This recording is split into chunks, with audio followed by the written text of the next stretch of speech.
O chimarrão esfriava na cuia, e Renato Drummond não ligava. Ele ficou parado na varanda por 20 minutos, olhando o sol nascer sobre os campos, sem pensar em nada que não fosse lucro. O céu ficou laranja, depois rosa, depois azul. Um espetáculo que Deus punha ali de graça toda manhã.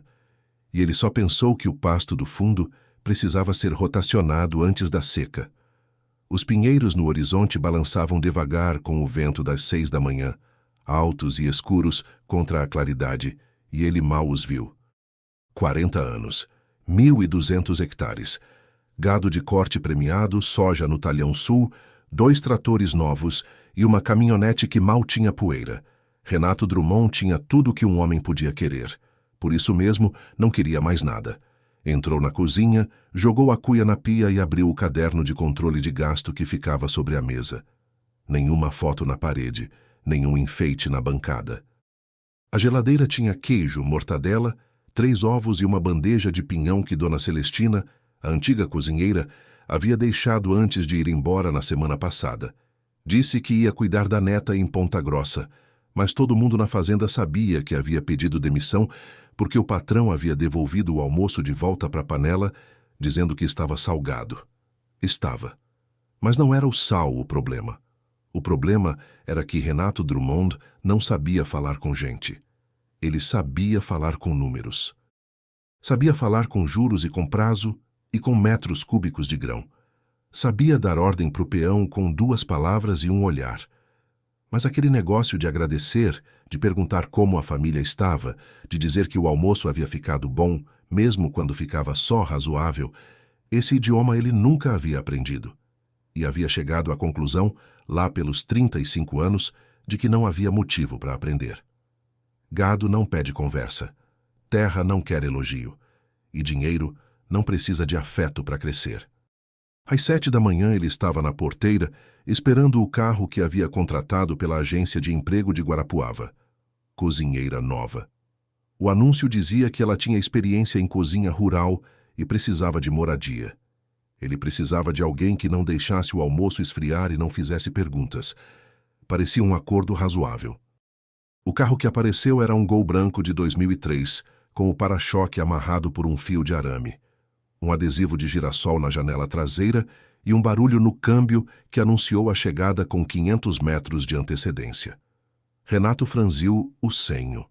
O carro parou. A poeira baixou.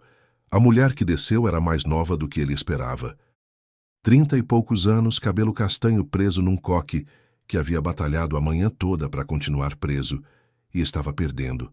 Olhos escuros, mão firme na alça de uma bolsa que já havia visto dias melhores. Ela olhou para a fazenda, olhou para o pasto, olhou para os pinheiros e respirou fundo, como se tivesse chegado em algum lugar depois de muito tempo andando. Boa tarde, sou Sônia Carvalho, ela disse e estendeu a mão. Renato olhou para a mão dela 2 segundos antes de apertar. Rápido. Protocolo. Renato! A cozinha fica no fundo, o quarto é separado na ala do caseiro, você começa hoje. Ela não piscou. Tudo bem. Ele já estava virando para ir embora quando a porta traseira do Gol explodiu. Não de verdade. Mas foi parecido. A porta abriu com um chute por dentro e desceu uma criança que parecia ter sido montada com sobras de energia que nenhum adulto havia conseguido usar no dia. 8 anos, talvez. Cabelo em 2 ramos desiguais, um mais alto que o outro, amarrados com elástico diferente em cada lado. Sandália de borracha no pé esquerdo, botinha de couro no pé direito. 2 mundos em conflito abaixo do tornozelo. Um dente faltando na frente, o que dava ao sorriso dela a aparência de uma fachada em reforma. E havia algo no bolso da calça que se mexia. A menina parou na frente de Renato. Olhou para ele de baixo para cima com a seriedade de quem está avaliando um animal desconhecido. Ele olhou para ela de cima para baixo com a expressão de quem não havia pedido aquilo. O senhor é o dono daqui? Ela perguntou. Sou. Ela inclinou a cabeça para um lado. Nossa, que cara feia de bravo. O senhor toma muito limão? Sônia fechou os olhos por um segundo inteiro. Renato ficou parado. Ninguém havia dito uma coisa assim para ele em 20 anos. Talvez nunca. Ele abriu a boca, fechou, abriu de novo e não encontrou nada que fosse adequado responder para uma criança de 8 anos com um dente faltando e um animal no bolso. Virou e entrou na casa. Atrás dele, ele ouviu a menina perguntar para a mãe em voz que ela claramente achava que era um sussurro: "Mãe, eu falei alguma coisa errada?" Emanuela. Foi mal querer. Renato foi direto ao escritório, fechou a porta e ficou parado no meio da sala por 30 segundos, sem motivo aparente. Depois abriu o caderno de gastos e não leu nada do que estava escrito. O nome da menina era Emanuela, mas ninguém a chamava assim desde que havia aprendido a falar e simplesmente ignorado o próprio nome comprido. Manu. 4 letras que a mãe dizia com todas as entonações possíveis: Manu de orgulho, Manu de susto, Manu de exaustão, Manu de amor, que não tinha mais jeito de esconder. Ela havia perdido o pai 3 anos antes. Esdras Carvalho era mecânico em Londrina, homem bom com mãos gastas e coração largo, que havia deixado mais saudade do que dívida. Mas havia deixado as duas coisas. Sônia havia passado 2 anos tentando equilibrar o que restou, e quando percebeu que Londrina não ia deixar ela subir, arrumou a bolsa com o adesivo de girassol, colocou a filha no Gol enferrujado e foi embora para recomeçar em algum lugar que não tivesse memória em cada esquina. Guarapuava era longe o suficiente. A fazenda era mais longe ainda. Ótimo. Manu achou tudo perfeito desde o primeiro minuto. Pinheiro era mais bonito que prédio, cheiro de terra molhada era melhor que asfalto quente, e havia um cavalo no pasto que ela havia visto pela janela do carro e que estava naquele momento ocupando 100% do espaço disponível nos pensamentos dela. Era castanho escuro, com a crina preta e brilhante, alto e largo nos ombros, com uma mancha branca em forma de lua crescente na testa. Ficou parado no canto do pasto olhando para a chegada deles, com aquele jeito que cavalo tem de olhar, como se soubesse mais do que vai dizer. "Mãe, como chama aquele cavalo?" "Não sei, minha filha. Vai me ajudar a desembalar as coisas." "Vou. Mas primeiro vou perguntar para o seu Renato." Manu não incomoda o homem. Mas Manu já havia ido embora em direção ao escritório, com a desenvoltura de quem não conhece a palavra inoportuna. Ela bateu na porta. Esperou 2 segundos, o mínimo que ela considerava educado, e abriu. Renato estava sentado à mesa, olhando para o caderno com a expressão de quem está lendo, mas não está lendo nada. "Desculpe incomodar, seu Renato. Como chama o cavalo castanho do pasto?" Ele levantou o olhar. Ela estava na moldura da porta com o rosto sério e o cabelo mais torto do que antes. "Trovão", ele disse. "Trovão." Ela testou o nome na boca, como quem prova uma fruta nova. "Que nome bonito." "Posso ir falar com ele?" "Não." "Por quê?" "Porque ele não é manso." Ela fez uma expressão que dizia claramente que aquilo não era motivo suficiente, mas que ela estava sendo generosa em aceitar por enquanto. "Tá bom. Obrigada." Fechou a porta. Renato ficou olhando para a porta fechada. Depois olhou para o caderno. Depois para o teto. Depois fechou o caderno e foi verificar o pasto do fundo, que era o que ele deveria ter feito desde o começo. 3 dias se passaram.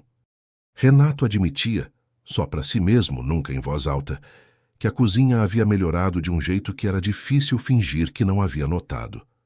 O feijão tinha gosto de feijão de verdade, cozido com toucinho e folha de louro, não aquela aguada sem alma que Celestina fazia nos últimos meses. O arroz vinha soltinho, e havia sempre uma fruta na mesa, jabuticaba colhida do pé da varanda, ou butiá que Manu encontrava no mato e trazia com a camisa servindo de cesto, roxa dos dedos e feliz. Ele comia na mesa do escritório. Sempre havia comido assim. Não via motivo para mudar.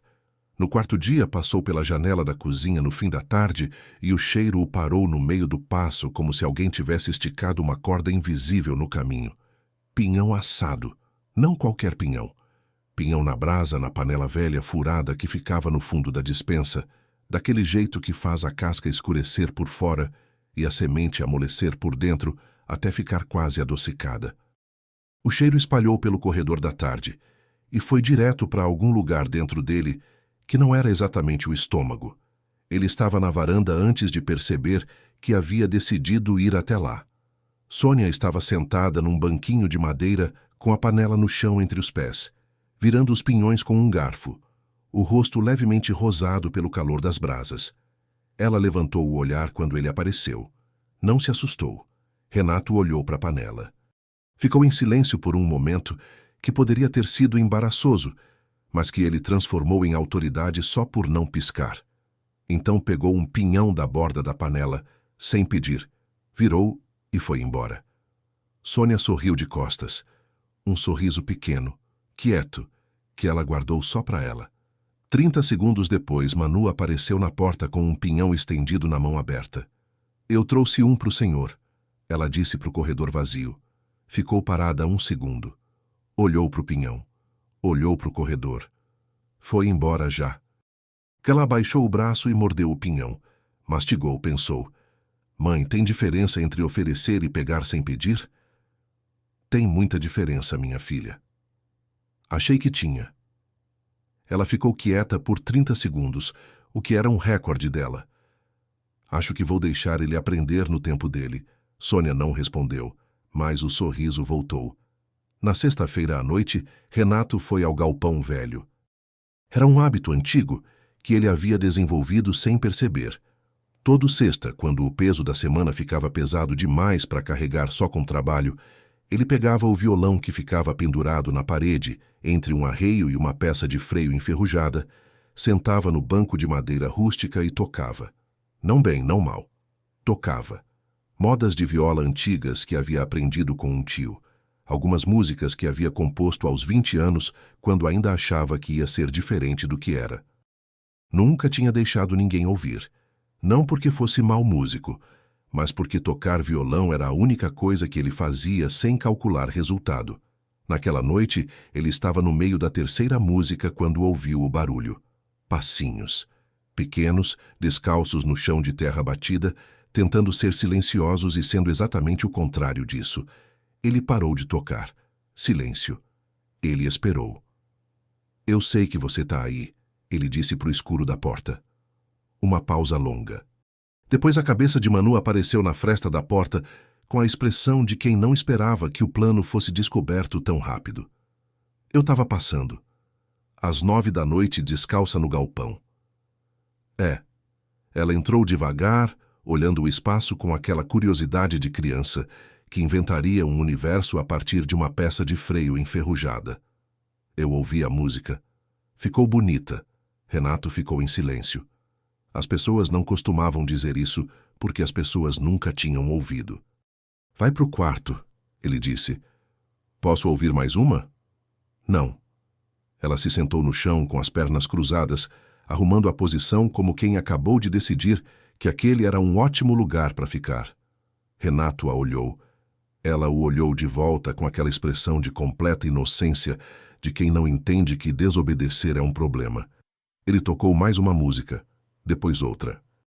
E quando parou e olhou para ela, ela estava com os cotovelos nos joelhos e o queixo na mão, e havia no rosto dela uma expressão que ele não sabia nomear, mas que fazia algo esquisito no peito dele. Meu pai tocava gaita, ela disse. Eu sei. Sua mãe me contou. Ele me ensinou uma musiquinha antes de morrer. O senhor quer ouvir? Ele estava para dizer não quando ela começou a cantar, sem esperar resposta. Voz fininha, um pouco desafinada nas notas altas, mas com uma convicção que cobria qualquer imperfeição técnica. Era uma canção simples, letra de crente, melodia que parecia tirada de um inário velho, sobre atravessar rio sem saber nadar e confiar que a água vai segurar. Renato ficou parado com o violão no colo. Quando ela terminou, ficou em silêncio por um segundo. Meu pai dizia que Deus mora na música, ela disse. Acho que é verdade. Porque quando eu canto essa musiquinha, eu sinto que ele está perto. Renato olhou para o violão. Passou o polegar numa corda sem fazer barulho. Vai pro quarto, Manu. Ela se levantou, bateu a terra das calças e foi embora sem reclamar. Na porta, parou. Boa noite, seu Renato. Obrigada pela música. Ele não respondeu. Ficou ouvindo os passinhos se afastando no escuro. Então ficou parado no galpão por um longo tempo, com o violão no colo, e o silêncio cheio daquelas palavras simples que uma criança de 8 anos havia jogado no ar, sem saber o peso que tinham. Quando saiu e passou pelo corredor do quarto das hóspedes, ouviu a voz dela pela fresta da janela, rezando. Não rezando de boca fechada como um adulto que tem vergonha, rezando em voz normal, como quem conversa com alguém que está no cômodo ao lado. Deus, obrigada pelo pinhão, obrigada pela cama boa. Obrigada pelo trovão que é muito bonito. Uma pausa. E obrigada pelo seu Renato que tocou música hoje. Eu acho que ele está com saudade de alguma coisa, mas não sabe do quê. O senhor sabe, né? O senhor sempre sabe. Cuida dele um pouquinho, porque parece que ele está carregando coisa pesada e não está pedindo ajuda para ninguém. Renato encostou na parede do corredor. Ficou parado com as mãos nos bolsos e olhou para o teto escuro. Saudade de alguma coisa, mas não sabia do quê. Ele ficou 2 minutos parado. Depois foi para o quarto, deitou e não dormiu por 1 hora. O que era incomum, porque Renato Drummond sempre dormia rápido e sem sonho, como quem simplesmente desligava um interruptor. Naquela noite havia barulho no interruptor. Trovão butava todo mundo. Não era maldade, era caráter. O cavalo havia chegado à fazenda 4 anos antes de um aras que havia falido, com a fama de ser bonito demais e difícil demais, e havia confirmado as duas coisas com consistência admirável. 3 peões haviam tentado montar. Os 3 haviam descido mais rápido do que subiram. O veterinário havia dito que o animal estava saudável, que não tinha dor, que simplesmente tinha personalidade forte. Renato havia resmungado alguma coisa e pago a consulta. Mas Trovão era o cavalo mais bonito que ele já tinha visto, por isso ficou. Na segunda semana de Manu na fazenda, Renato foi ao pasto verificar a pastagem e encontrou a menina na cerca. Não dentro do pasto, porque tinha sido proibida de entrar, mas com o braço esticado por entre as ripas de madeira, conversando com o Trovão que havia se aproximado e estava parado a 2 metros dela. Parado, quieto, orelhas em pé, mas sem tensão. Renato parou atrás de um pinheiro e ficou olhando. Olha, eu sei que você é bravo, Manu dizia com seriedade de especialista. Minha mãe também falou que eu sou levada, mas a gente pode ser amigo mesmo assim. Amigo não precisa ser igualzinho. Trovão deu um passo. Outro. Ficou na frente dela com o focinho estendido. Ela botou a mão na testa dele, na mancha branca em forma de lua crescente. O cavalo ficou quieto como um cão velho. Renato segurou o ar. Aquele animal havia jogado 3 homens adultos no chão. Havia ficado na frente de Renato uma vez numa manhã e bufado com uma força que fez o ar tremer. E Renato não era homem que recuava, mas havia dado um passo para trás naquele dia. E ali estava ele, com a cabeça baixa e os olhos semicerrados, deixando uma criança de 8 anos passar a mão no focinho como se nunca tivesse sido difícil para ninguém. Renato ficou parado atrás do pinheiro por uns 2 minutos. Então voltou para o escritório e ficou na frente do caderno de gastos, sem anotar nada por 10 minutos. Havia algo acontecendo ali que ele não conseguia calcular. E coisas que ele não conseguia calcular sempre o deixavam com aquela sensação desconfortável de que o chão poderia ser menos sólido do que parecia. Na 3ª semana, aconteceu o caso da família Borges.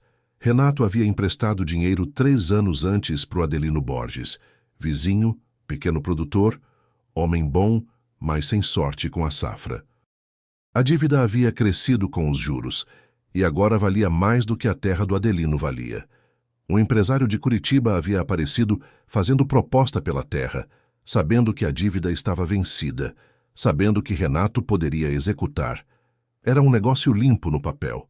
Renato havia feito coisas assim antes.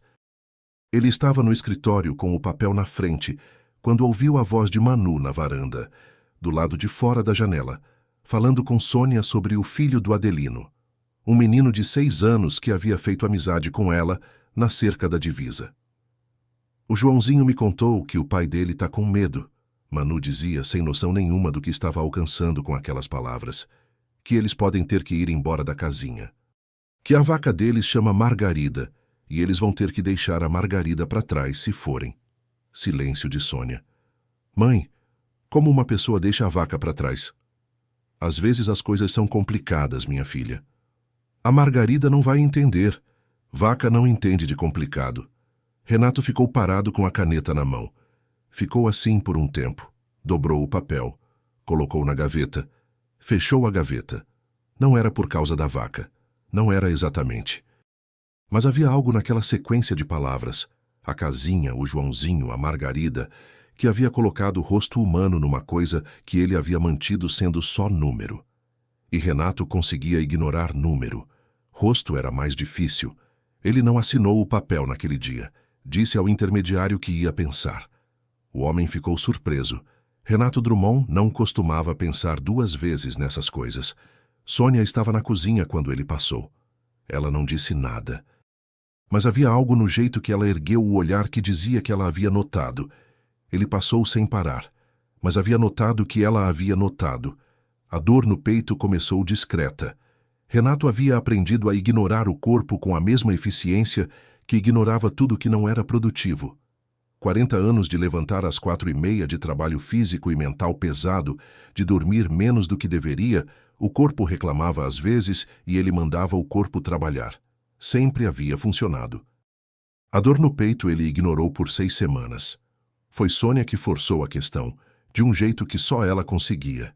Sem drama, sem rodeio, com aquela direteza de mulher que já viu coisa pior e não tem tempo para enfeite.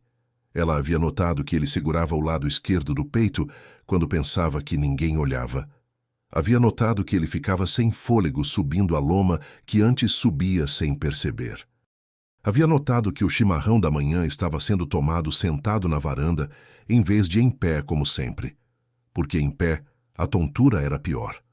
Uma manhã, ela colocou o café na mesa, ficou de pé do outro lado e disse: "O senhor vai ao médico essa semana?"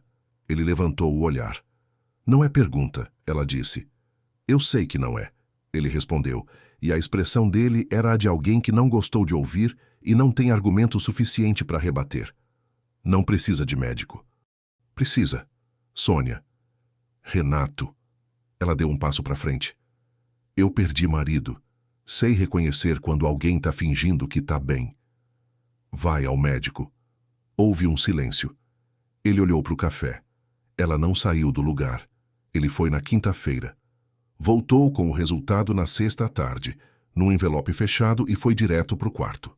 Ficou sentado na beira da cama por um tempo que não soube medir. Então abriu o envelope e leu o que o médico havia dito em consultório, com terminologia técnica que ficava mais fácil de entender do que ele queria. Cardiomiopatia. Grave. Tratamento urgente. Com as palavras possibilidade e meses distribuídas no texto de um jeito que não deixava muita margem para interpretação otimista. Renato fechou o papel, dobrou, colocou no bolso, ficou na beira da cama mais um tempo. Então se levantou, foi até a janela e olhou para o campo. Os pinheiros estavam lá, grandes e quietos no fim da tarde, as sombras longas se espichando pelo pasto. Trovão estava no canto de sempre, pastando devagar. O sol estava descendo atrás das araucárias de um jeito que ele havia visto acontecer 10.000 vezes e nunca havia prestado atenção de verdade. 40 anos construindo. Para quem? Para quê? Ele engoliu. Enxugou o canto do olho com o polegar, rápido, técnico, sem cerimônia, e desceu para fazer o que sempre fazia quando não sabia o que fazer. Foi trabalhar. Manu encontrou o papel no dia seguinte. Tinha caído perto do caminhão quando Renato havia colocado a mão no bolso para pegar a chave. Ela foi buscar a bola que havia rolado para baixo do rodado, viu o papel dobrado, pegou, porque criança pega papel dobrado, é instinto de espécie, e olhou. Não entendia os termos técnicos, mas entendia grave. Entendia tratamento urgente. Entendia o nome de Renato no cabeçalho. Ela levou o papel até onde ele estava, na soleira do galpão, consertando um chicote de couro com a paciência de quem faz aquilo há 20 anos. "Seu Renato." "Que foi?" "Esse papel é seu?" Ele olhou. Ficou parado por um segundo. "É." Caiu do bolso. Ela não deu o papel imediatamente. Ficou segurando, olhando para ele com aquela seriedade que era mais assustadora no rosto dela do que deveria ser possível em alguém de 8 anos. Se o senhor está doente de verdade, não é da sua conta. É sim, ele olhou para ela. É sim, porque eu gosto do senhor, ela disse sem alterar o tom de voz, como quem enuncia um fato da natureza. Mesmo o senhor sendo grosso às vezes, mesmo o senhor não sabendo falar direito. Eu gosto. E quando a gente gosta de alguém, o que acontece com essa pessoa é conta da gente sim. Renato ficou em silêncio. Pegou o papel da mão dela. Mano deu um passo para frente e abraçou a cintura dele. Assim, sem aviso, sem permissão, sem protocolo nenhum. 2 braços pequenos em volta da cintura de um homem de 40 anos, que havia passado a última década construindo paredes invisíveis à volta de si mesmo e que não conseguiu, naquele momento, encontrar nenhuma delas. Os braços dele ficaram abertos por um segundo longo, suspensos no ar, sem saber o que fazer com aquele gesto, aquele idioma que ele nunca havia aprendido. Então a mão direita desceu devagar, pousou na cabeça dela. Pesada no começo, depois mais leve, como quem aprende que pinhão se segura com delicadeza. Ficaram assim por um momento que não durou muito, mas pesou o suficiente. Vai lavar as mãos para almoçar, ele disse. Tá bom, ela saiu.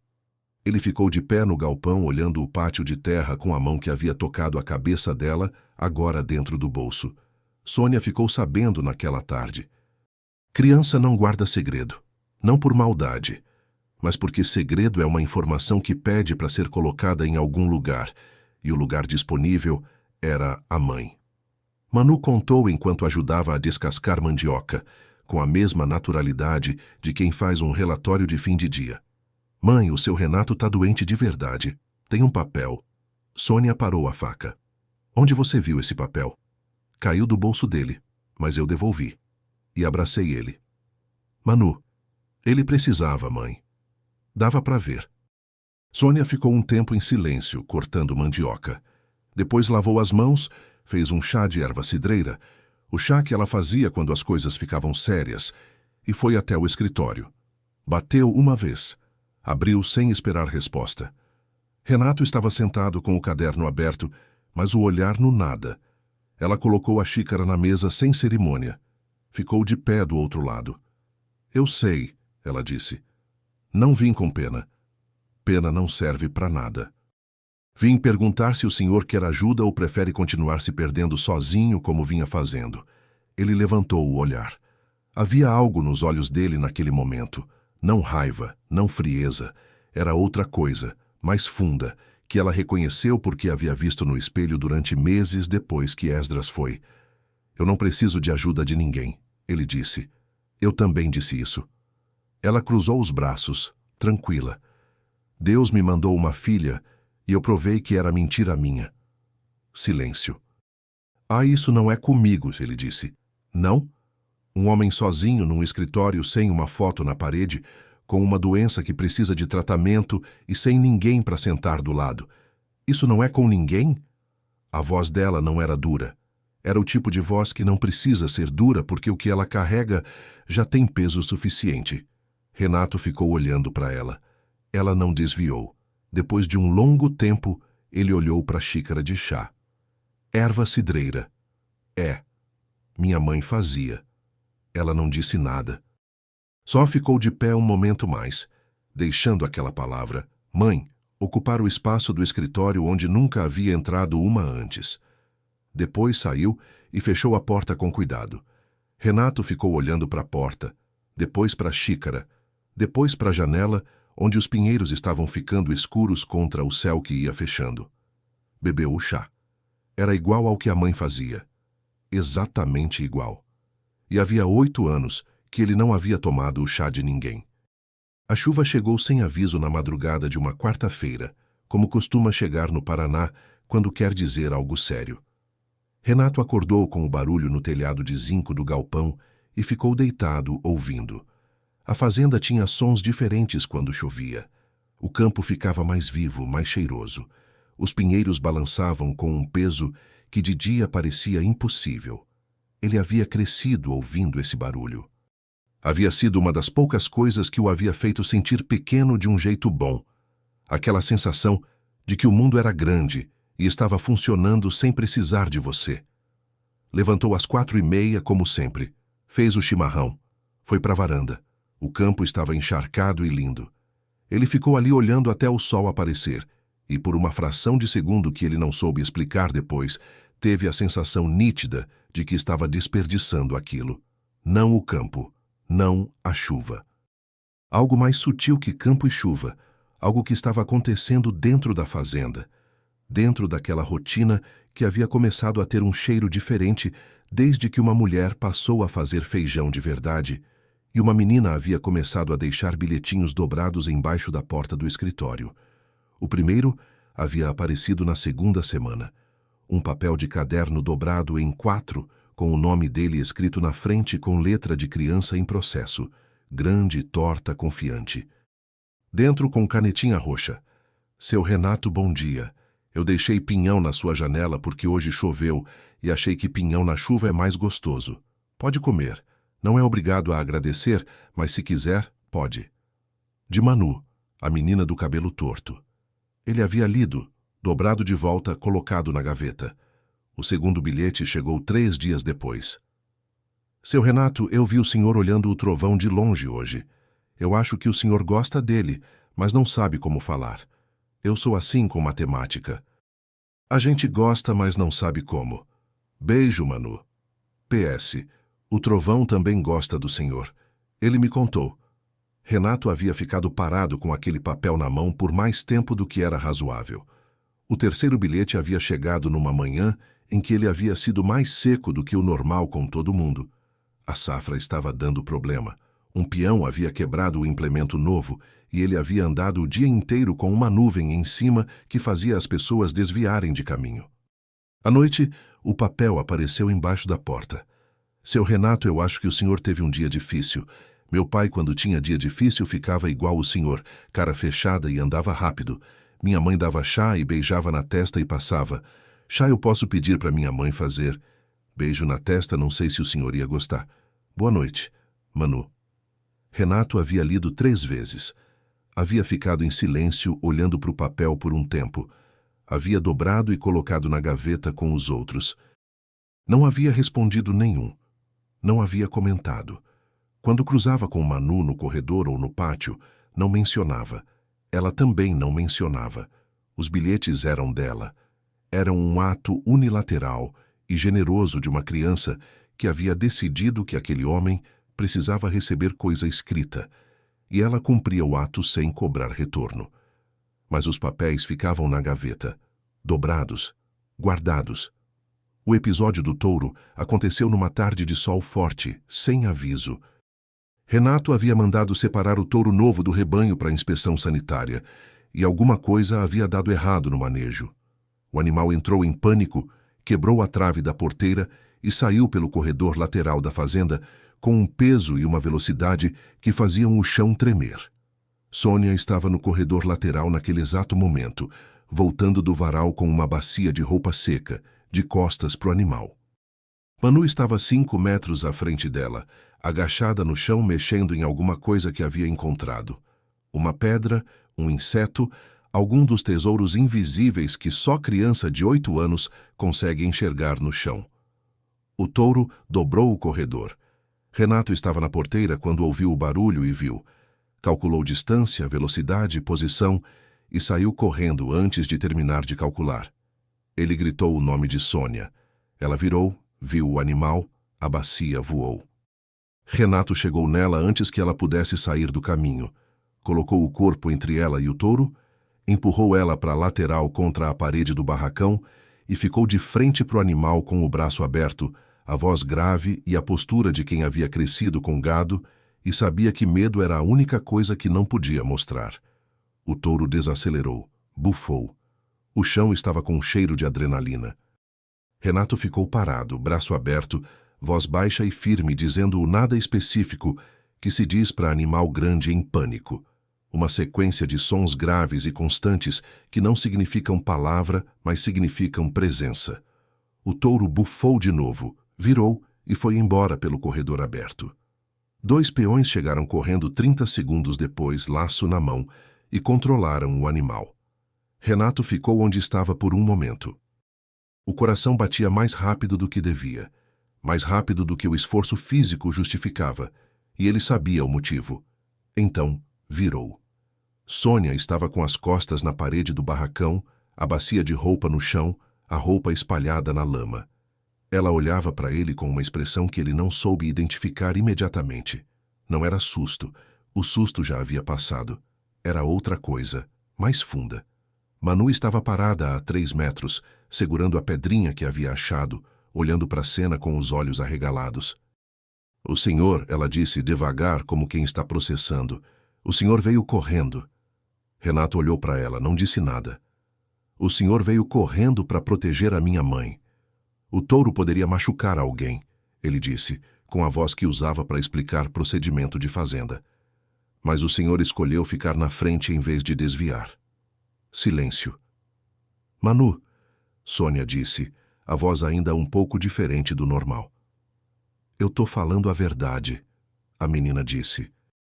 Então olhou para Renato com aquela seriedade desconcertante. "Obrigada, seu Renato. Obrigada por proteger a minha mãe."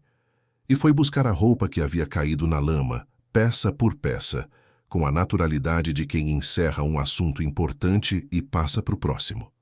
Renato ficou parado no corredor. Sônia se agachou para ajudar a filha e não olhou para ele de imediato. Mas quando olhou, um segundo, só um, havia algo naquele olhar que ele nunca havia recebido de ninguém. Não era gratidão exatamente. Era reconhecimento. Era a diferença entre ser visto e ser notado. E Renato havia passado 40 anos sendo notado e nunca havia sido visto assim. Ele foi para o escritório. Ficou parado no meio da sala. A dor no peito era diferente naquela tarde. Não era a dor do coração doente. Era outra, mais antiga, mais funda. A dor de uma coisa que havia ficado fechada há muito tempo e estava tentando abrir. Ele não tinha nome para aquilo, mas tinha endereço. Estava ali, naquela fazenda, naquele corredor. Naquela mulher agachada no chão ajudando a filha a pegar roupa enlameada sem reclamar. O médico havia falado em tratamento. Renato havia anotado os medicamentos, havia ido à farmácia em Guarapuava com o chapéu baixo e a expressão fechada de quem não quer ser reconhecido, e havia começado a tomar o que mandaram tomar. Sônia não perguntou. Mas uma manhã, sem comentário, a caixa de remédios que havia ficado na pia do banheiro apareceu organizada por horário numa bandeja ao lado do chimarrão matinal, com um bilhete colado, letra de adulto dessa vez. O das 6 é com o estômago vazio, o das 12 é com comida. Renato leu o bilhete. Ficou olhando por um momento. Não disse nada, mas tomou os remédios no horário e começou a andar mais devagar. Não por fraqueza, por alguma decisão silenciosa que havia tomado sem cerimônia, como todas as decisões que ele tomava. Se havia tempo limitado, que o tempo que restasse fosse vivido de olho aberto. Ele havia passado 40 anos olhando para a fazenda sem ver os pinheiros. Chega. Foi numa dessas manhãs mais lentas que ele encontrou Manu ensinando Trovão a dar a patinha. Ela estava dentro do pasto. Dentro, sim, a proibição havia durado exatamente até ela decidir que havia durado o suficiente. Com o cavalo parado na frente dela, com uma mansidão que continuava sendo inexplicável. Ela segurava a pata dianteira do animal com as 2 mãos e dizia com toda a seriedade pedagógica que tinha: "Agora você levanta sozinho quando eu pedir. Tá? Faz assim, ó." E levantava o próprio pé para demonstrar. Trovão bufou. "Não fica com preguiça, você consegue." Renato ficou na cerca observando. Havia mandado ela sair do pasto 3 vezes nas últimas semanas. Havia percebido que era absolutamente inútil. "Trovão", ele chamou. O cavalo virou o olhar. "Dá a patinha para ela." Silêncio. Trovão olhou para Manu. Levantou a pata dianteira esquerda e a colocou nas mãos dela. Manu abriu a boca. Fechou. Abriu de novo. "O senhor tem poder sobre ele." "Ele entende voz de dono", Renato disse, e havia um esboço de coisa no canto da boca que quase havia sido sorriso. Então fica aqui me ajudando a ensinar. O senhor manda e eu explico o conceito para ele. Renato ficou na cerca por 1 hora naquela manhã, mandando comandos para um cavalo enquanto uma criança explicava o conceito. Quando foi embora, um dos peões mais velhos o viu atravessando o pátio. E depois ficou um bom tempo tentando entender se havia visto certo, porque havia jurado que o patrão estava com o canto da boca levantado. Dona Neuza chegou numa terça-feira sem avisar. Ela tinha 72 anos, cabelo branco preso num coque mais bem feito do que o de Sônia, porque tinha mais experiência, avental florido e uma marmita de alumínio embaixo do braço que cheirava a barreado a 15 metros de distância. Renato estava no pátio, quando o carro do sobrinho parou na porteira. Ele viu a mãe descer, mais devagar do que a última vez que havia visto, há 8 anos, o que o perturbou de um jeito que ele não esperava, e ficou parado onde estava, com as mãos nos bolsos. Ela atravessou o pátio olhando para a fazenda, com os olhos de quem está procurando os rastros de um filho no que ele construiu. Então olhou para ele. Renato. Mãe. Havia 8 anos de silêncio dentro dessas 4 sílabas, e nenhum dos dois tinha ferramenta para desembrulhar aquilo ali no pátio de terra com o sol no meio-dia.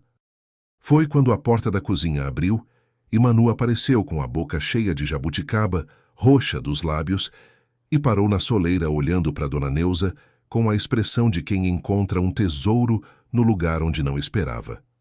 Oi, quem é a senhora? Sou Neuza. E você? Sou Manu, a filha da Sônia. A gente mora aqui. Ela desceu os degraus. A senhora é parente do seu Renato? Sou a mãe dele. Manu abriu os olhos num tamanho que parecia fisicamente impossível. A mãe? Ela virou para Renato. O senhor tem mãe, eu sabia. Eu pedi para Deus te mandar alguém e ele mandou a sua mãe. Voltou para Neuza e tomou a mão dela. Entra, entra. A minha mãe está fazendo barreado? A senhora gosta de barreado? Eu vou apresentar o trovão depois, ele é lindo. E o pinheiro lá do fundo tem um formato que parece um anjo, a senhora vai ver.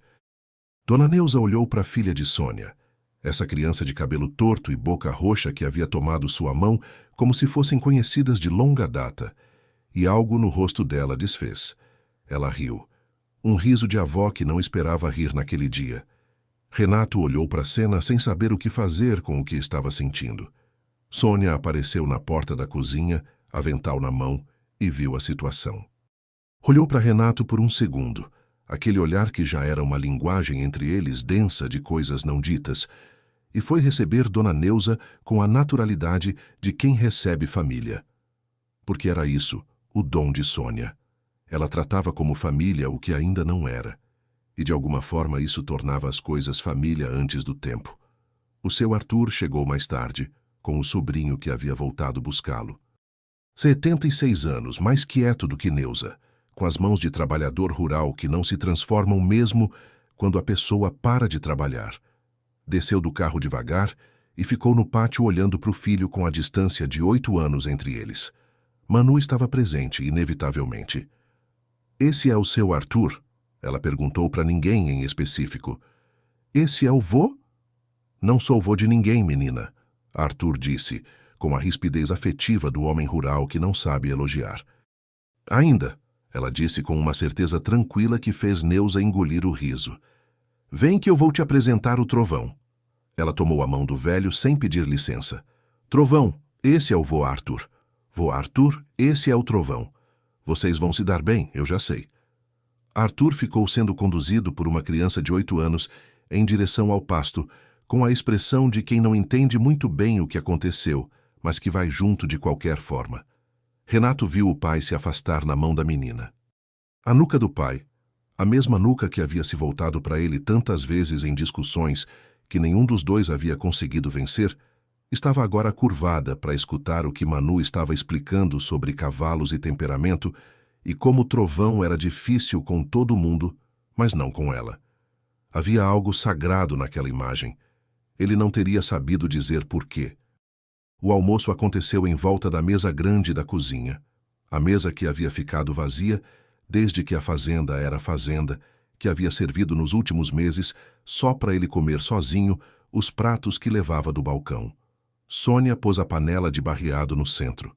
A carne havia ficado cozinhando desde a véspera, na panela de barro, com tempero lento e paciência de quem sabe que coisa boa não se apressa.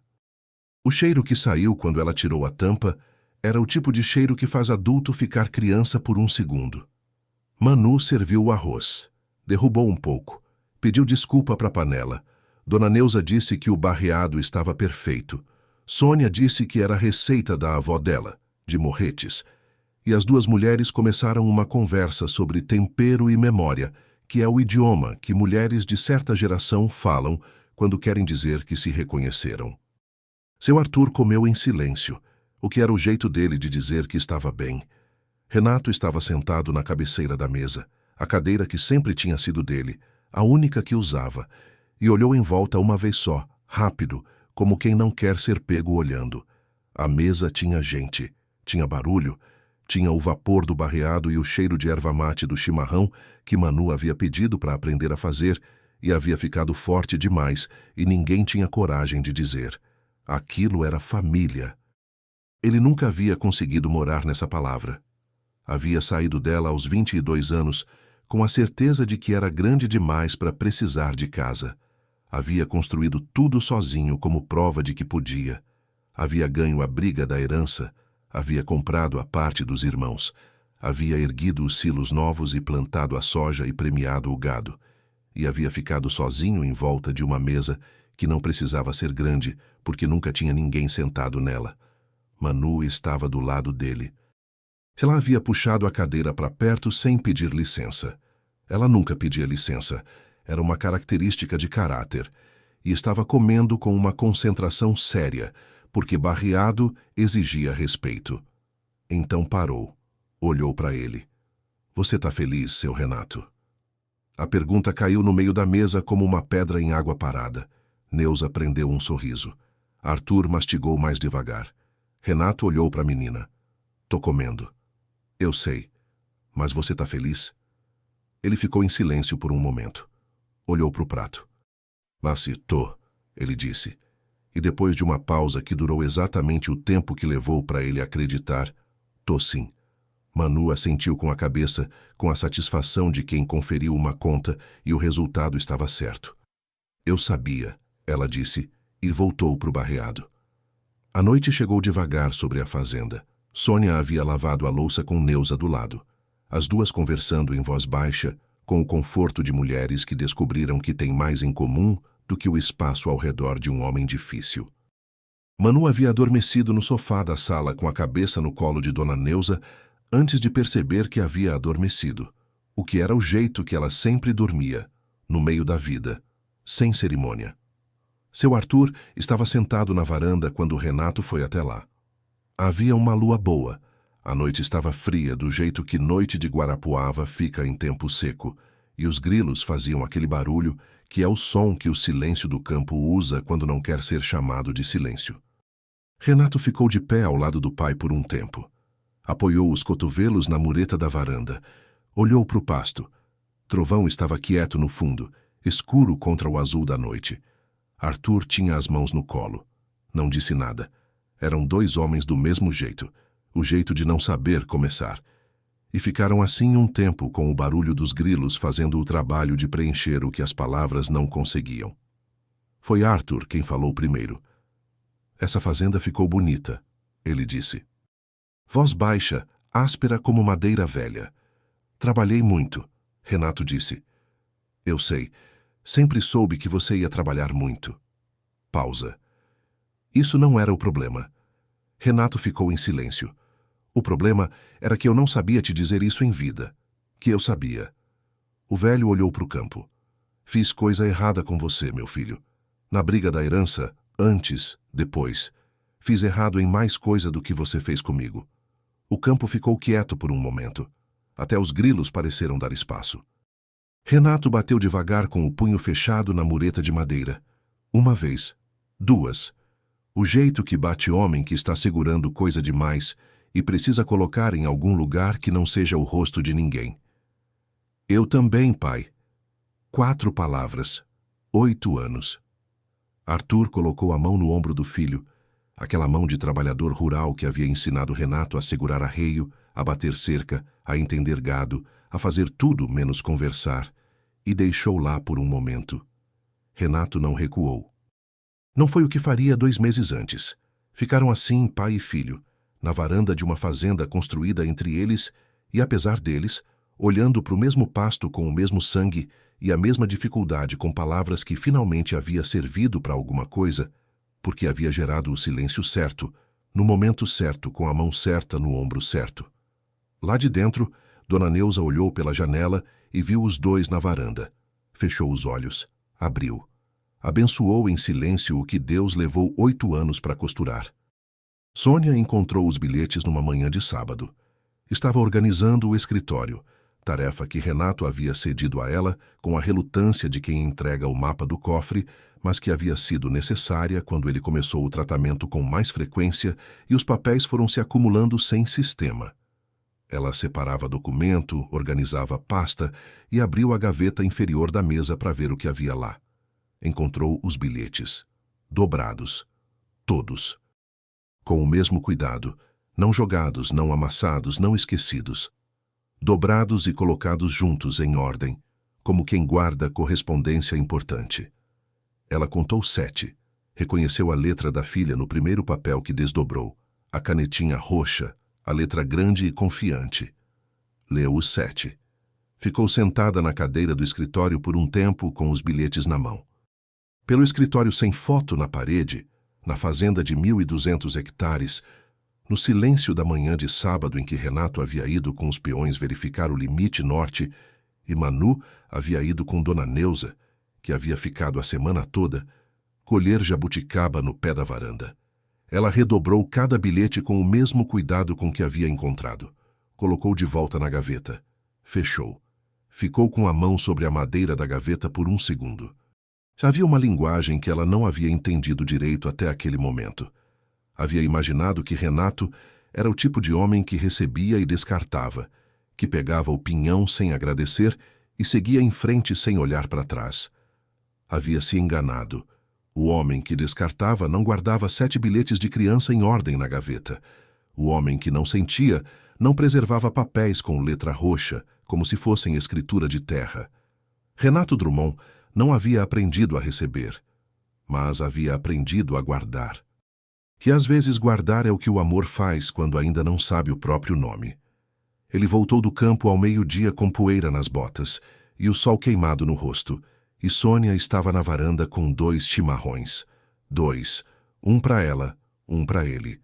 Ele parou na escada, olhou. Ela estendeu a cuia. Ele subiu os degraus, sentou na cadeira ao lado dela, recebeu a cuia. Bebeu. Ficou olhando para o campo. Você não precisa me dizer nada, ela disse depois de um tempo. Eu sei. Mas quando você quiser, eu ouço. Silêncio bom.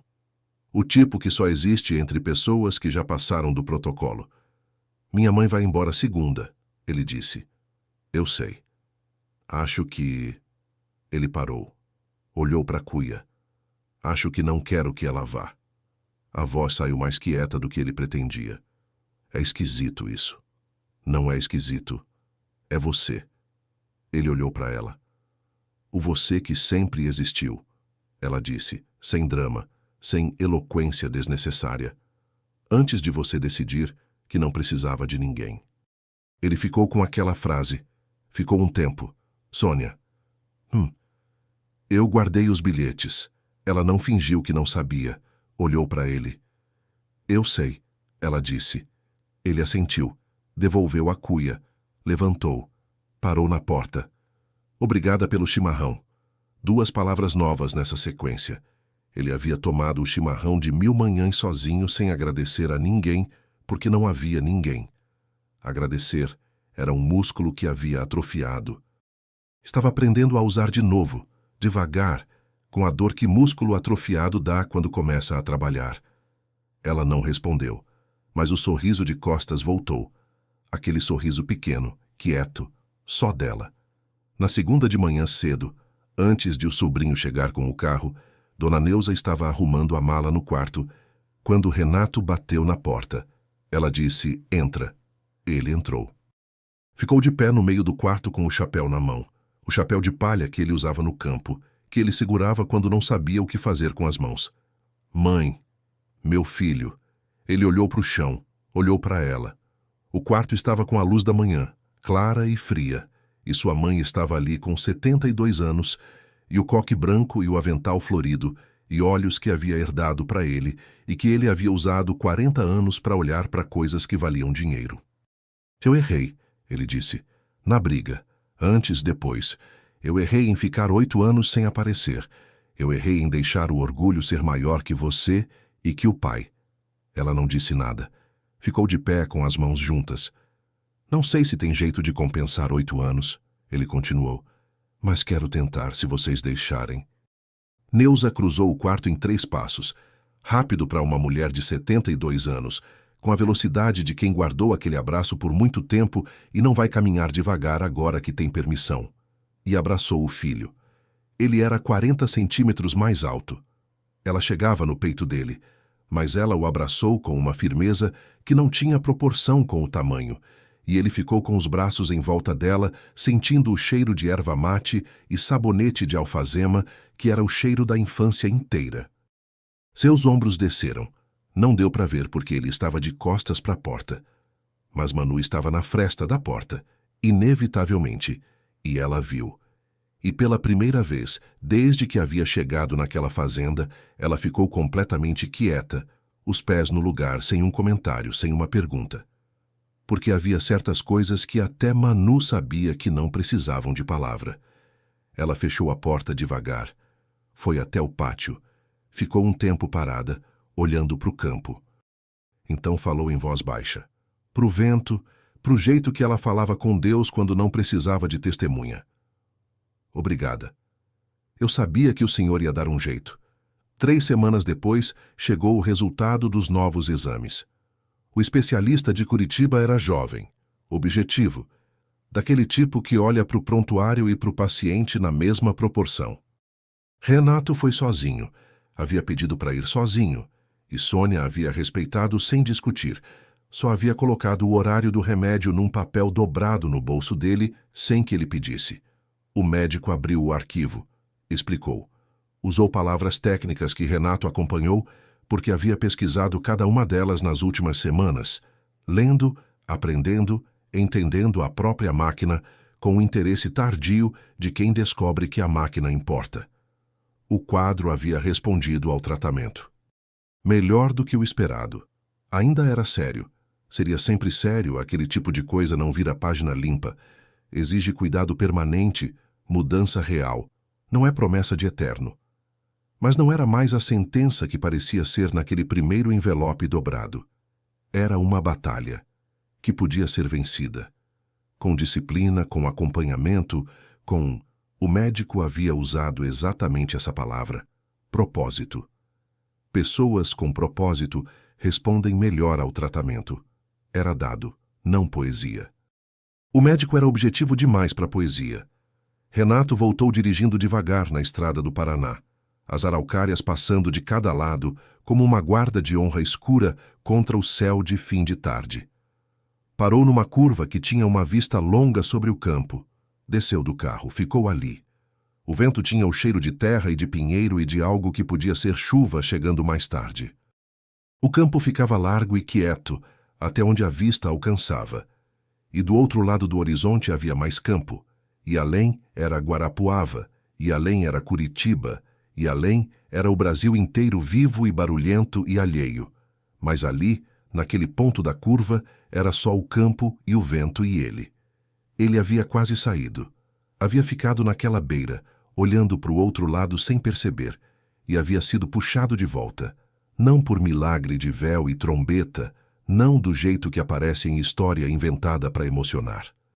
Havia sido puxado por pinhão assado, por bilhete de canetinha roxa, por um abraço de criança que não pediu permissão, por uma mulher que serviu chimarrão em 2 e disse que ouvia quando ele quisesse falar, por um pai com a mão no ombro, na varanda de noite, por uma mãe que atravessou o quarto em 3 passos, Ele olhou para o céu que estava ficando cor de cobre, e sentiu, com uma clareza que as palavras sempre chegam atrasadas para descrever, que havia algo maior do que ele tendo cuidado de tudo o tempo inteiro. Não do jeito que ele havia imaginado quando era criança, e a ideia era distante e grande demais.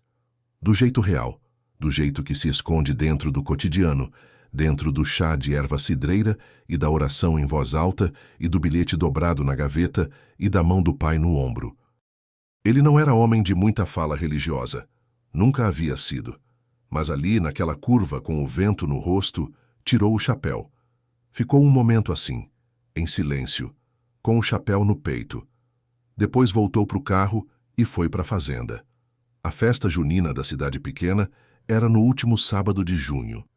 Renato havia passado pelos cartazes 3 semanas seguidas na padaria de Guarapuava, sem prestar atenção. Manu havia comentado uma vez, 2, 3, escalando de comentário para sugestão para algo que funcionalmente era campanha de mobilização. E ele havia dito não com a firmeza de quem não vai à festa junina há 15 anos e não pretende quebrar a sequência. Foi na 4ª vez que ela perguntou, com o argumento que ele não tinha como rebater: "Seu Renato, o senhor nunca foi em festa com a gente. Nunca. Em nenhuma. A gente já está aqui tem quase 3 meses. Silêncio. "Isso é verdade", Sônia disse, passando pela sala sem parar. O que era um jeito que ela tinha de participar de conversa sem parecer que estava participando. "Festa junina não é para adulto", ele tentou. "O senhor tem 40 anos", Manu disse. "Não é velhice." "Emanuela", Sônia disse da cozinha. "Eu falei a verdade, mãe." Renato foi à festa junina. Chegou com o chapéu de palha que havia tirado do armário com a expressão de quem cumpre pena. A praça estava enfeitada com bandeirinhas coloridas, cheirando a milho verde e carne na brasa. Forró saindo das caixas de som com aquele volume de festa do interior que preenche o ar de um quarteirão. Havia criança correndo em todo lugar, adulto conversando em grupo, velho sentado na beirada observando tudo com a autoridade de quem já dançou bastante. Manu desapareceu nos primeiros 2 minutos em direção ao coração da festa, com a velocidade de quem havia esperado isso a vida inteira. Sônia ficou ao lado de Renato. Ele estava com as mãos nos bolsos, olhando a cena, com a expressão educada de quem está presente, mas preserva o direito de não ser da festa. "Você já dançou quadrilha?" ela perguntou. "Quando tinha 12 anos. Contra a vontade." Ela riu. O riso solto de verdade, o que fazia o canto dos olhos franzir, e Renato a viu assim pela primeira vez com atenção real. Não de relance, não de canto de olho, mas de frente, no barulho da festa junina com as bandeirinhas balançando. Havia visto mulheres bonitas, muitas, em momentos que ele não frequentava mais. Mas nunca havia visto alguém bonito do jeito que Sônia era bonita naquele momento, com o riso que não pediu licença e os olhos que não escondiam nada, e a roupa simples de uma mulher que não tinha mais nada para provar a ninguém. Ele desviou o olhar antes que o olhar dissesse coisas que ele ainda não sabia dizer com palavra. Manu apareceu saindo da multidão com o rosto suado e a fita do cabelo torta. A fita havia desistido de ser reta. Era sua condição natural, arrastando pelo pulso um menino envergonhado de uns 10 anos que era claramente o filho de alguém da quadrilha. "Seu Renato! A quadrilha vai começar de novo e falta um casal. O senhor e a minha mãe podem ir." "Não. Por favor. Não. Por favor, com pinhão assado." Sônia estava tentando não rir. "Por favor, com pinhão assado e chimarrão no ponto certo amanhã de manhã sem errar o tempo." Manu escalou. Havia uma lógica na negociação dela que era difícil de ignorar. Renato dançou quadrilha, com a expressão de quem está assinando um contrato de risco calculado. Costas retas, passo correto, virando na hora certa com a seriedade de quem faz isso por obrigação e não por alegria. Mas na terceira volta, quando o forró acelerou e Sônia riu de algo que o sanfoneiro disse e girou com uma desenvoltura que ele não esperava, o rosto dele mudou por 1 segundo. Só um. Os cantos da boca subiram sem permissão. Um peão da fazenda que havia ido com a família viu da beira da pista e deu uma cotovelada no companheiro. O companheiro olhou. Os dois ficaram em silêncio por um momento, observando o patrão na quadrilha com o rosto humano que não reconheciam. "Tá sorrindo", disse um. Vi, disse o outro. Que é isso? Não sei, mas deixa. Na volta, a lua estava alta sobre a estrada. A fazenda ainda era um pontinho de luz no fundo do campo, e Manu havia adormecido no banco traseiro do caminhão com o chapéu de palha de Renato cobrindo o rosto. Havia pedido emprestado no meio da festa e nunca havia devolvido. Sônia estava no banco do passageiro. O rádio tocava baixo, alguma coisa lenta. Quando pararam na porteira da fazenda e Renato foi descer para abrir o portão, ela disse: Renato. Ele ficou com a mão na maçaneta. Obrigada por ter ido. Ele ficou em silêncio por um momento. Olhou para o painel. Olhou para frente. Obrigada por ter pedido, ele disse. E desceu para abrir o portão. No banco traseiro, Manu não estava dormindo. Estava com os olhos fechados e um sorriso pequeno que ela guardou debaixo do chapéu de palha, no escuro, só para ela.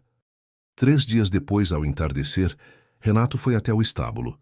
Trovão estava no box, quieto, a crina penteada porque Manu havia passado a tarde fazendo isso com um rigor que o animal havia tolerado com a paciência que só reservava para ela. Renato ficou na porta do box por um tempo. O cavalo virou o olhar. Renato abriu o portão. Entrou. Ficou de frente para o animal. Trovão não recuou. Renato levantou a mão devagar, a mesma mão que havia pousado na cabeça de Manu naquele dia no galpão, e colocou na testa do cavalo, na mancha branca em forma de lua crescente. Trovão ficou parado, os olhos semicerrados. Ficaram assim, homem e cavalo, no silêncio do entardecer do Paraná, com o cheiro de palha e couro e campo entrando pela janela do estábulo. Nenhuma resistência, nenhuma batalha. Às vezes, a paz chega assim, sem ser conquistada. Só chegando porque finalmente você parou de brigar com ela. Renato tirou a mão, deu um passo para trás, olhou para o cavalo. Tudo bem, ele disse, baixinho, para ninguém em específico. E era verdade. Na semana seguinte, numa tarde de sábado com cheiro de chuva no ar, ele chamou Sônia na varanda. Ela veio com as mãos ainda úmidas de alguma coisa da cozinha, o coque batalhando como sempre, e ficou de pé na soleira olhando para ele que estava sentado com as mãos juntas sobre os joelhos, com a expressão de quem preparou alguma coisa e esqueceu como começa. Sônia. Que foi? Ele ficou em silêncio por um momento que seria constrangedor se não fosse tão evidentemente sincero. Eu não sei fazer isso direito, ele disse. Nunca soube. Passei a vida inteira sabendo fazer fazenda e não sabendo fazer mais nada que importa. Ela não disse nada. Ficou na soleira. Mas aprendi, ele continuou mais devagar, que prefiro errar tentando do que acertar sozinho. E tô cansado de acertar sozinho. Sônia ficou em silêncio por um tempo. O vento mexeu nas folhas do pinheiro da entrada. Lá no pasto, Trovão estava quieto no seu canto de sempre, bonito contra o verde do campo. Eu não sou fácil, ela disse. Eu sei. Tenho uma filha. Eu sei. Ela me ensinou mais coisa nos últimos meses do que eu aprendi em 40 anos. O canto da boca de Sônia subiu. Você tá namorando. A voz veio de dentro da casa, do corredor, com uma intensidade que não havia nenhuma tentativa de descrição. Eles vão namorar. Trovão, eles vão namorar. Janela aberta. Manu gritando pro pasto. Trovão levantou a cabeça. Sônia fechou os olhos. Abriu. Estava sorrindo. Emanuela, ela chamou. Charles, fui. A voz foi se afastando pelo corredor, com o barulho de passinhos saindo na direção oposta. Renato olhou para Sônia. Havia algo no rosto dele que não estava acostumado a estar ali. Uma leveza, uma abertura, o rosto humano que os peões haviam espantado de ver na festa junina. Mas mais do que aquilo, era o rosto de um homem que havia chegado a algum lugar que não sabia que estava procurando. Ela desceu os degraus da varanda e ficou de pé na frente dele. Renato Drummond, ela disse. Você tem muito ainda para aprender. Eu sei. E eu sou uma mulher com paciência de lavoura. Ela deu um passo para trás, olhou para ele com aquele olhar que era uma linguagem inteira, mas não infinita. Eu sei disso também. Meses se passaram. O Paraná virou de verde escuro para palha e de palha para verde de novo. Renato foi ao tratamento todas as semanas. Os exames foram melhorando na velocidade de coisa que melhora de verdade. Não de uma vez, não com fanfarra, mas com a consistência de quem mudou por dentro, e o corpo foi acreditando aos poucos. Seu Arthur e Dona Neuza passaram a vir no primeiro fim de semana de cada mês. Manu havia organizado o calendário e enviado para o celular de Dona Neuza uma mensagem de voz explicando o esquema com seriedade de secretária executiva. Neuza havia ligado de volta rindo. O pai e o filho não haviam tido outra conversa longa. Não precisaram. Haviam consertado cercas juntos 3 vezes e a linguagem da cerca, a escolha do poste, a tensão do arame, o ritmo do trabalho, era uma conversa que os dois falavam desde sempre, e era suficiente. A dívida da família Borges, Renato havia renegociado com condições que nenhum banco negociaria. Prazo longo, juros mínimos. O intermediário de Curitiba havia tentado convencê-lo do contrário 3 vezes. Ele havia desligado o telefone na terceira. Quando Sônia descobriu, meses depois, por Manu que havia descoberto com o Joãozinho que havia contado na cerca da divisa, ela foi até o escritório e ficou na porta. A família Borges, ela disse. Ele não levantou o olhar do caderno. Por quê? Ela perguntou. Ele ficou em silêncio por um momento. Então, uma menina me ensinou que pinhão se oferece, não se pega. Sônia ficou na porta mais um segundo, depois foi embora sem dizer nada. Mas o sorriso de costas voltou. E dessa vez ele estava olhando. Numa tarde de domingo de julho, com o pinhão assando na varanda e o chimarrão passando de mão em mão, Renato olhou em volta da mesa pela segunda vez na vida. Dona Neuza e Sônia conversando sobre receita. Seu Arthur com Manu, os dois de cócoras no quintal examinando uma pedra que a menina havia achado e que ela garantia ser semi-preciosa e que provavelmente era cascalho comum. Mas ninguém queria estragar. Trovão visível do ângulo da varanda no pasto, quieto e bonito como sempre. Ele tinha o chimarrão na mão. O pinhão cheirava do jeito certo. O vento vinha dos campos com aquele frescor de julho do Paraná que entra pela manga da camisa e fica. Havia algo que ele não conseguia nomear completamente. Não era felicidade do jeito que a palavra aparece em música. Não era grande e dourada. Era mais quieta. Era o tipo de coisa que só existe quando você para de procurar por ela. Manu largou a pedra, atravessou o quintal e subiu os degraus da varanda. Sentou do lado dele. Pegou um pinhão. Ficou um tempo em silêncio, o que continuava sendo o recorde dela, mastigando e olhando para o campo. Seu Renato. Que foi? Quando o senhor morrer, ela disse com a naturalidade desconcertante que ela reservava para os assuntos mais pesados. O senhor acha que vai para o céu? Silêncio. Renato olhou para ela. Ela o olhou de volta, séria, esperando. Não sei, ele disse. Honesto. Passei a vida inteira achando que não precisava me preocupar com isso. E agora? Ele ficou em silêncio por um momento mais longo. Agora, ele disse devagar, acho que começo a entender o porquê de se preocupar. Manu assentiu com a cabeça, satisfeita com a resposta. Comeu mais um pinhão. Meu pai dizia que Deus não desiste de ninguém, ela disse. Só aguarda. Pausa. Eu acho que o senhor foi o que Deus mais aguardou na história. Renato ficou olhando para o campo. É possível, ele disse. Tem uma foto na parede do escritório agora. Não é emoldurada, não é profissional. É uma foto tirada no celular de Manu numa tarde de sábado na varanda, com o temporizador e o ângulo torto de quem nunca fez isso antes. Saiu levemente desfocada. Mas dá para ver. Sônia, Renato, Dona Neuza, seu Arthur. E Manu na frente de todos com o chapéu de palha de Renato na cabeça, o dente que havia voltado a crescer e o sorriso que não cabia no rosto. Ao fundo, trovão no pasto. Renato às vezes para na frente dessa foto quando entra no escritório de manhã. Fica um segundo, só um. Depois vai buscar o chimarrão. A cuia passa por 5 mãos toda manhã agora. Sônia, Renato, Manu, Neuza, Arthur, quando estão. É o ritual novo, quieto, simples, sem cerimônia.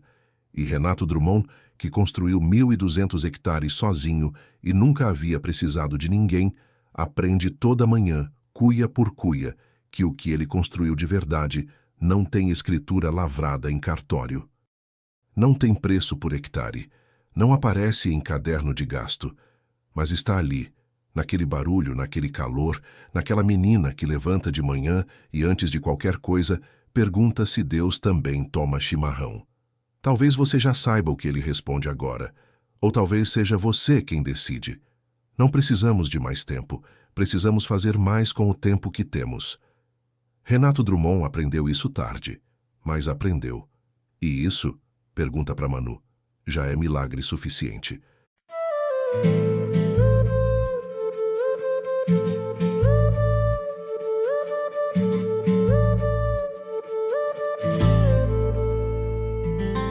Havia um vento frio dentro do peito, um campo vazio que ninguém via. Passos cansados sobre a terra seca, guardando histórias que o tempo escondia. Portas fechadas por medo antigo, palavras presas sem encontrar voz. E mesmo em noite sem nenhuma estrela, algo insistia em cuidar de nós. Como chuva mansa depois da dor, veio um sopro que ninguém explicou. No meio do silêncio mais profundo, nasceu um caminho onde antes era escuro. Entre o silêncio e a luz, algo floresceu devagar, como o sol tocando a madrugada, sem pedir licença pra ficar.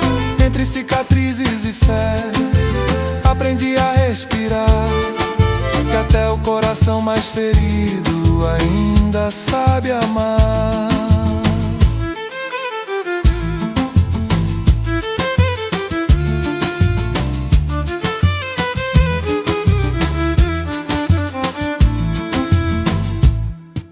Havia memórias pesando nos ombros, sombras longas no fim do dia, promessas feitas ao céu em segredo, pedindo coragem pra seguir a vida.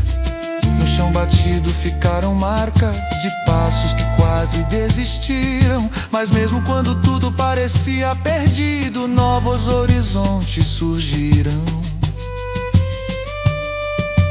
Foi no detalhe quase invisível, num gesto simples quase imperceptível, que o mundo voltou a ter cor e o medo perdeu seu valor. Entre o silêncio e a luz, algo floresceu devagar, como o sol tocando a madrugada, sem pedir licença pra ficar.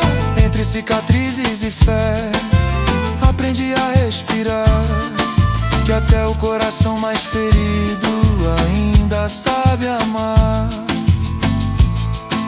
Se a noite voltar a cair e a esperança parecer distante, lembre que até na terra mais dura existe vida pulsante. O que parecia fim era só recomeço escondido. Há caminhos que só se revelam para quem já foi ferido. Crescente entre o silêncio e a luz, existe um lugar para recomeçar, onde a dor se transforma em força e o amor volta a brotar. Entre lágrimas de céu, há um tempo de restaurar, porque até o coração mais cansado nasce de novo ao amar.